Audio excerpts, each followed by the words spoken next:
तो आज मैं ये सोच रही थी कि बीमार होने के तो अलग अलग कॉजेज होते हैं।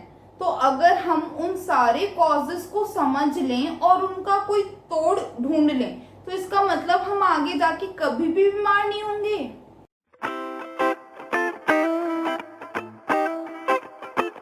Hello students, welcome to my channel Bioworld BG. और आज हम पढ़ेंगे क्लास 9 का चैप्टर 13 जो कि है व्हाई डू वी फॉल इल।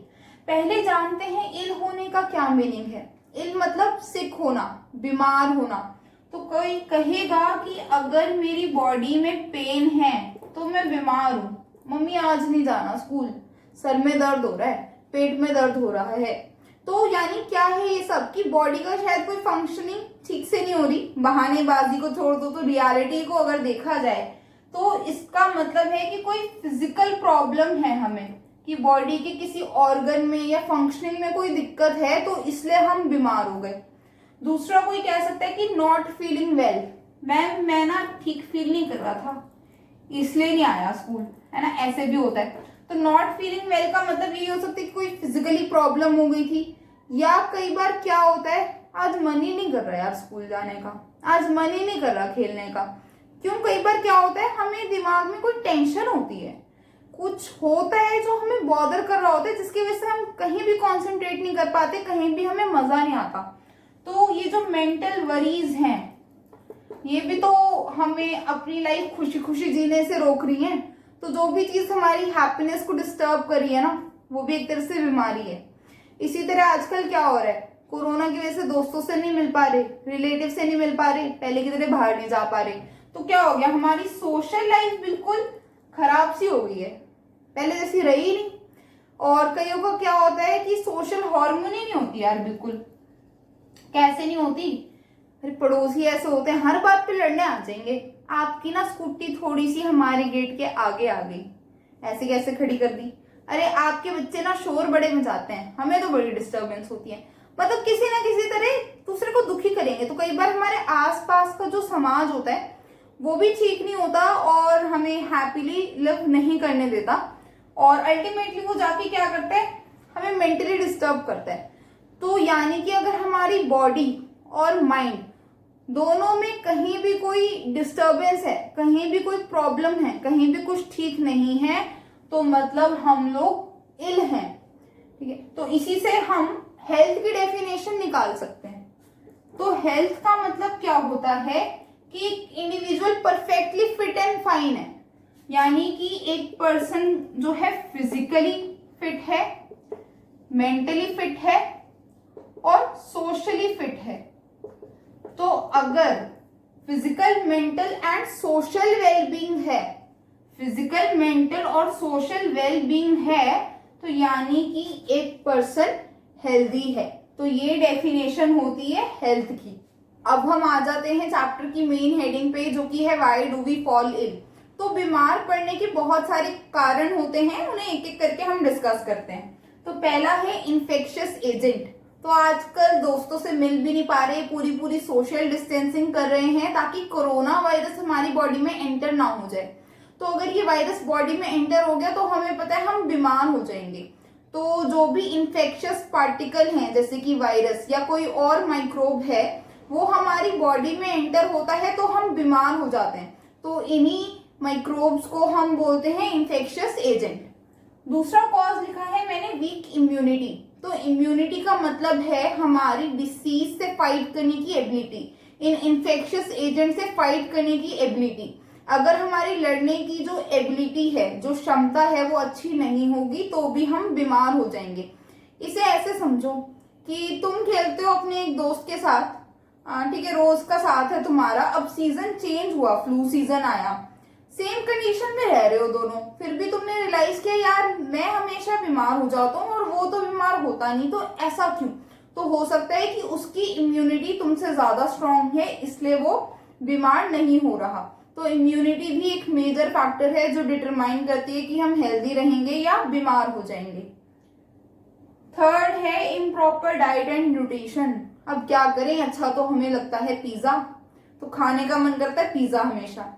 पर क्या होता है कि जब हम जंक फूड खाते हैं जरूरत से ज्यादा, हद से ज्यादा, ठीक है, कभी कभी तो चलता है, कभी कभी तो खाना भी चाहिए, पर जब डेली वही चीजें खा रहे हैं और अच्छा न्यूट्रिशियस फूड खा ही नहीं रहे या बहुत कम खाना खा रहे हैं तो बॉडी को प्रॉपर न्यूट्रिशन नहीं मिलेगा, विटामिन नहीं मिलेंगे, मिनरल्स नहीं मिलेंगे, कमी हो जाएगी। खाना जरूरी है एनर्जी बनाने के लिए और बॉडी की प्रॉपर फंक्शनिंग के लिए। तो ठीक से खाना नहीं खाएंगे तो उस फंक्शनिंग में गड़बड़ हो जाएगी और हम बीमार हो जाएंगे। नेक्स्ट है लाइफस्टाइल। अपना जीवन हम मतलब कैसे जी रहे हैं। क्या हम बहुत ज्यादा सोते हैं, सुबह मम्मी उठाती रहती है और उठा ही नहीं जाता, या हम बिल्कुल नहीं सो रहे। क्यों नहीं सो रहे, सारी रात पढ़ रहे हैं, या फिर पबजी खेलते थे। वैसे वो तो गवर्नमेंट ने बैन कर दी इसलिए ताकि बच्चे शायद पूरी नींद लें। मेन है चाहे हम ज्यादा सोएं या कम सोएं, दोनों ही हमारी हेल्थ के लिए खराब हैं। तो प्रॉपर 8 से 9 घंटे सबको सोना ही चाहिए। इसी तरह एक्सरसाइज बिल्कुल नहीं आजकल लाइफ में, सारा दिन कंप्यूटर फोन पे बैठ के डुक डुक डुक यही चल रहा है। तो बिल्कुल जब हम हिलेंगे नहीं, एक जगह बैठे रहेंगे तो भी शरीर काफी खराब हो जाता है। तो पढ़ाई लिखाई ये सब ठीक है चीजें, पर खेल कूद भी इक्वली इम्पोर्टेंट है। इसी तरह अगर हम कॉन्स्टेंटली स्ट्रेस ले रहे हैं किसी चीज का तो भी हमारी मेंटल हेल्थ पे बहुत बुरा असर पड़ेगा। फिर लोगों की आदत होती है ड्रिंकिंग की, स्मोकिंग की, तो वो भी काफी खराब होती है हेल्थ के लिए। तो ये सब लाइफस्टाइल का पार्ट है। Then unhygienic condition and improper sanitation. अब सोचो तुम एक जगह चारों ओर गंदगी, पहले तो मेंटली दिमाग खराब हो जाएगा यार, नाले के पास से गुजरना पड़ जाए, है ना, कितना एकदम से स्ट्रेस हो जाता है। अब सोचो वैसी कंडीशन हमेशा रहे आसपास। इनफैक्ट कुछ एरिया है भी देश दुनिया के जहां इतनी गंदगी है और लोगों को उसी के पास रहना पड़ रहा है, तो सोचो उनमें कितने ज्यादा चांसेस होंगे डिसीज डेवलप होने के। एक तो मेंटली स्ट्रेस, कूड़ा देखना हमेशा, और फिजिकली भी बहुत सारे डिसीज डेवलप हो जाते हैं अगर हम डर्टी कंडीशंस के अंदर रहते हैं। तो हमेशा साफ सुथरी जगह इंसान को रहना चाहिए। नेक्स्ट है हेरिडिटरी। हेरिडिटरी का क्या मतलब है, जो हमें मम्मी पापा से मिले, यानी डांट नहीं। तो बायोलॉजिकली स्पीकिंग हम बात करें जेनेटिक मटेरियल की, तो जो जेनेटिक मटेरियल है हमें अपने पेरेंट्स से मिलता है, हम सब जानते हैं। अब कई बार क्या होता है कुछ बच्चों में, जब जेनेटिक मटेरियल पास हो रहा है अपने पेरेंट्स से, तो उस जेनेटिक मटेरियल में ना कई बार दिक्कत आ जाती है, डिफेक्ट आ जाता है, जिसकी वजह से बच्चे को कुछ डिसीजेस हो जाते हैं और लाइफ टाइम वो डिसीज उसके साथ चलते हैं। उन्हें हम बोलते हैं जेनेटिक डिसऑर्डर। तो हमारा जीन कॉम्बिनेशन कैसा आया वो भी डिटरमाइन करता है कि हमें कोई डिसीज होगा या नहीं होगा। दूसरा मैंने लिखा है जेनेटिक ससेप्टिबिलिटी। तो इसका ये मतलब है, कुछ डिसीज आपने सुने होंगे, लोग कहते हैं it runs in my family, मतलब मेरी फैमिली में तो यार सबको डायबिटीज हो जाती है, बड़े से बूढ़े सबको। तो इसका क्या मतलब है, सबके जीन सेम है, तुम्हारी एक फैमिली है तो यानी कि तुम्हारे जीन कॉम्बिनेशन कुछ ऐसा है कि चांसेस बढ़ जाते हैं एक पर्टिकुलर डिसीज होने के। तो कुछ डिसीजेस तो ऐसे भी इंसान को डेवलप हो जाते हैं। फिर नेक्स्ट है पोल्यूशन। तो पोल्यूशन क्या है, अनवांटेड चेंजेस जो हैं हमारे आसपास, एयर में, वाटर में। तो अगर गंदी एयर है, पोल्यूटेड एयर है, हम सांस ले रहे हैं, स्मोक जा रहे हैं अंदर, लंग्स खराब हो जाएंगी। गंदा पानी पी रहे हैं, 100 डिसीजेस हैं जो गंदा पानी पीने से हो जाते हैं। आसपास नॉइज पोल्यूशन है, शोर है पूरा टाइम, कुछ नहीं कर पाओगे, शोर होगा तो मेंटल स्ट्रेस हो जाएगा। तो पोल्यूशन से भी हम लोग बीमार हो जाते हैं। नेक्स्ट है इंजरीज एंड एक्सीडेंट। तो अगर इंजरी या एक्सीडेंट की वजह से कोई ऑर्गन डैमेज हो गया, किसी की फंक्शनिंग खराब हो गई, तो भी हम बीमार हो जाएंगे। तो ये सारे कॉजेज हैं बीमार पड़ने के। तो अब बात आई कि अगर ये सारे जो कॉजेज हैं इनका हम कोई तोड़ ढूंढ लें तो क्या हम हमेशा ठीक रहेंगे। तो जो इन्फेक्शियस एजेंट की बात है जो एक दूसरे से फैलते हैं, अगर हम उसमें प्रिकॉशंस ले लें तो हमारी बॉडी में वो एंटर नहीं करेंगे।